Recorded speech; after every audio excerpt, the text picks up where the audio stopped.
I'm not a big fan of Islam. I think that wearing a burqa is stupid and demeaning and all these things. Islam or dingo? Islam and dingo sneaky? Yeah. Probably both. Probably both. Dangerous? Right. Probably both. Probably both. The dingo ate the baby. It turned out it did eat the baby. If it ate a bloody Muslim baby, it would have vomited. No, I don't actually agree with that shit. I'm only joking. But that's not funny to talk about. Why, hello there, beautiful people. Welcome back to the channel. What have you all been up to? Anyways, let's get to the video today. Let's talk about one of the most powerful. We're talking about armed nuclear payloads of the Democratic Party, or the progressives, or that side of the political aisle. Late night comedy. Now, late night comedy is a bizarre thing for me because for a long time I've really enjoyed the artists. But in recent years, I found it more difficult to separate the art from the politics because the art has just been diminished and it's just politics. I mean, maybe it's just me, but I don't even think some of the newer shows, the one with Samantha Bee and Trevor Noah, who took over from Jon Stewart, and Michelle Wolf, I don't think those guys are even funny. They just ramble on Democratic talking points. Anyway, so late night comedians find themselves in a rather powerful position because there is a cult of people out there who, for whatever reason, think it is incredibly wise and prudent to take philosophical, political advice regarding a whole set of issues, whether it be military spending, taxation, or healthcare, from a bunch of comedians. Yeah, that can't possibly go wrong. I wonder how history's gonna remember us for this decision. Anyways, so we got these people that are essentially drunk on power, and part of me doesn't even blame these people. I mean, their audience who just believe every word they say, it's just insanely stupid.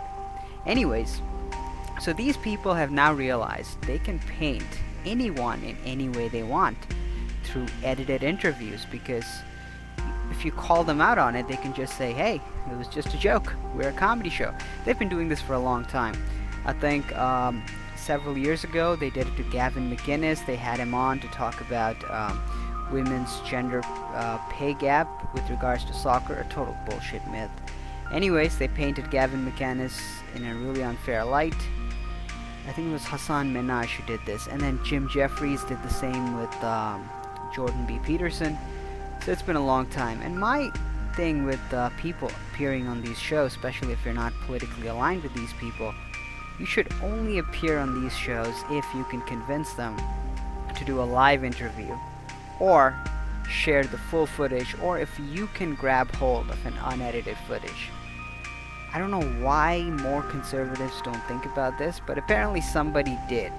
And this is my man Avi Yemeni. Now, for those of you guys in the States, I don't know if you guys are familiar with Avi. He's an Australian YouTuber. Well, I shouldn't say YouTuber, but Australian activist. And I really like Avi, although he's more of a traditional conservative. I'm a libertarian, so we do have political disagreements, but I love this guy. And one thing I like about him is that, contrary to the hundreds and thousands of retards that are just sitting in their laptop and talking to a microphone, holy shit, I'm just talking about myself.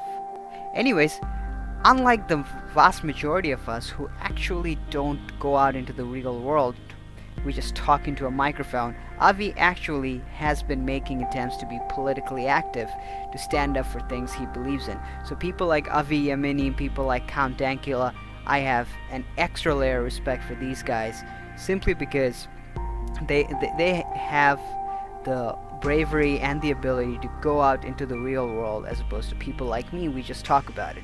So I'm a big fan of Avi.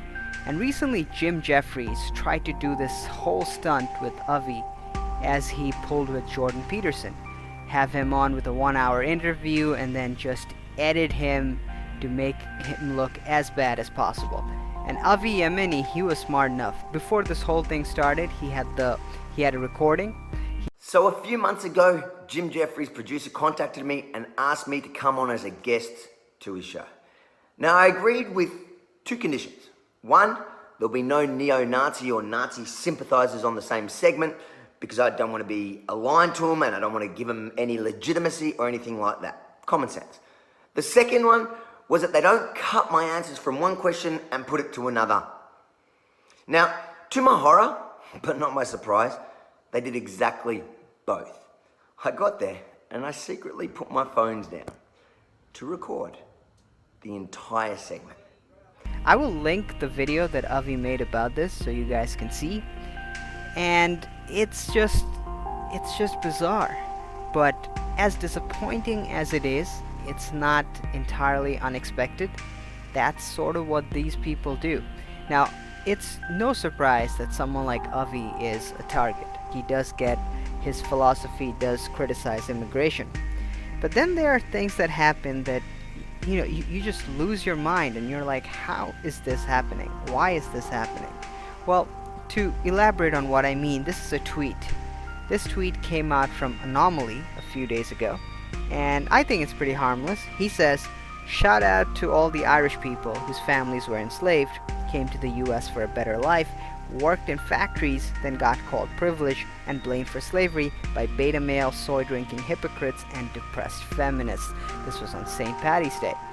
Now, I think that's a perfectly reasonable thing. It's a joke, but it's a joke that's funny because it's true. But of course, it got retweeted by a lot of people, and I think it was the mayor of Delaware who eventually retweeted him. And out comes the news headlines, okay? Out comes the bizarre news headlines. Look at this. So they're quoting An0maly's tweet, "Shout out to all the Irish people whose families were enslaved and came to the US for a better life. Delaware mayor apologizes for sharing white nationalist Twitter post saying it was an innocent mistake." So they're calling An0maly a white nationalist. Two problems with that. Two problems. The first problem is An0maly is not a nationalist.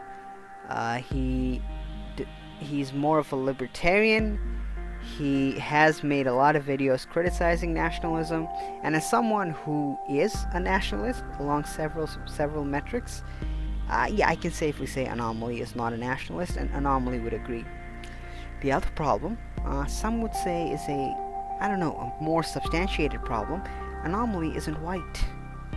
So mainstream media has absolutely no problem calling a person who's neither white nor a nationalist a white nationalist. And it's these two things, I got to know about it at the same time. It's sort of like Jim Jefferies and Comedy Central trying to paint a man who is Jewish, who's an immigrant himself, to be alt-right neo-Nazi, and here we have these people trying to paint An0maly as a white nationalist. It's happened so many times that I can just look at it and laugh, and that's about it. But yeah, that's about it. It's just funny. I guess this will just keep happening. So every time it happens, I guess we should just be calling it out, I guess.